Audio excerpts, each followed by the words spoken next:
नमस्कार प्रिय दर्शकों, स्वागत है आपका हमारे YouTube चैनल पर। प्रिय दर्शकों, अगर आप हमारे YouTube चैनल पर नए आए हैं तो आप हमारे YouTube चैनल को सब्सक्राइब कीजिए, बेल आइकन को प्रेस कीजिए ताकि आने वाली वीडियो का नोटिफिकेशन सबसे पहले आपको मिले।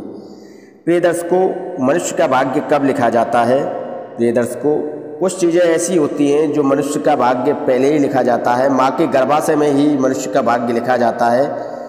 जन्म से लेकर मृत्यु तक का इंसान के साथ क्या क्या होने वाला है, उस जीव आत्मा के साथ क्या क्या होने वाला है जो इस दुनिया में जन्म लेने वाली है, वो सभी चीज़ें माँ के गर्भ में ही निर्धारित हो जाती हैं, जिनमें पूरी उम्र कोई बदलाव नहीं होता। किसी भी कंडीशन में उनमें कोई बदलाव नहीं किया जा सकता है। प्रिय दर्शकों, कुछ लोगों का ये भी मानना है कि भविष्य मनुष्य का भाग्य ही भविष्य तय करता है या फिर मनुष्य की कर्म ही भविष्य तय करते हैं।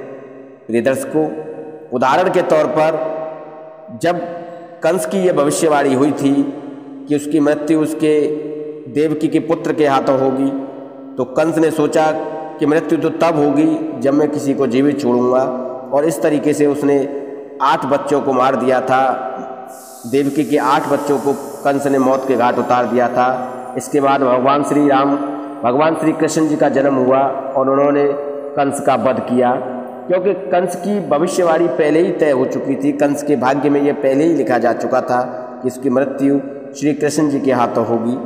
प्रिय दर्शकों, हर मनुष्य का भाग्य इस दुनिया में पहले ही लिखा जाता है। उसके भाग्य में क्या क्या होने वाला है, उसके जीवन में क्या क्या होने वाला है, ये सभी चीज़ें पहले ही निर्धारित हो जाती हैं। जैसे उदाहरण के तौर पर भगवान श्री राम का भाग्य भी पहले ही लिखा जा चुका था कि भगवान राम अपनी पत्नी सीता और अपने भाई लक्ष्मण के साथ वनवास जाएंगे, और माता केकई मंथरा के बहकाए में आकर केकई भरत को राज सिंहासन मांगेंगी और भगवान श्री राम के लिए वनवास।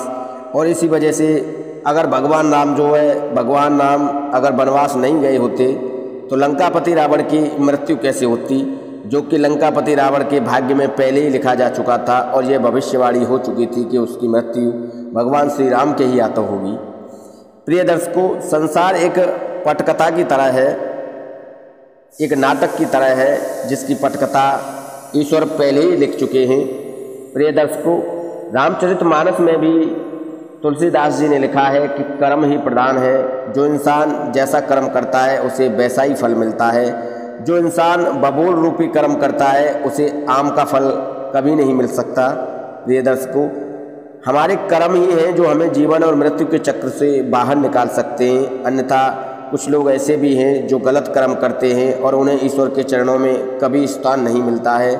वो लोग जो हैं, उनकी आत्माएं जो हैं, जन्म जन्मांतर तक मृत्यु और जीवन मरण के चक्र में उलझी रहती हैं। जैसे कि उदाहरण के तौर पर जब महाभारत का युद्ध हुआ था तो अर्जुन ने अपने भाई कर्ण का वध किया था और उसने कहा था कि हे भगवान श्री कृष्ण, मैंने एक सदात्मा को उसके भार से मुक्त किया है, पर ये क्या आपने मेरे ही मस्तिष्क पर मेरे भाई की मौत का कलंक लगा दिया।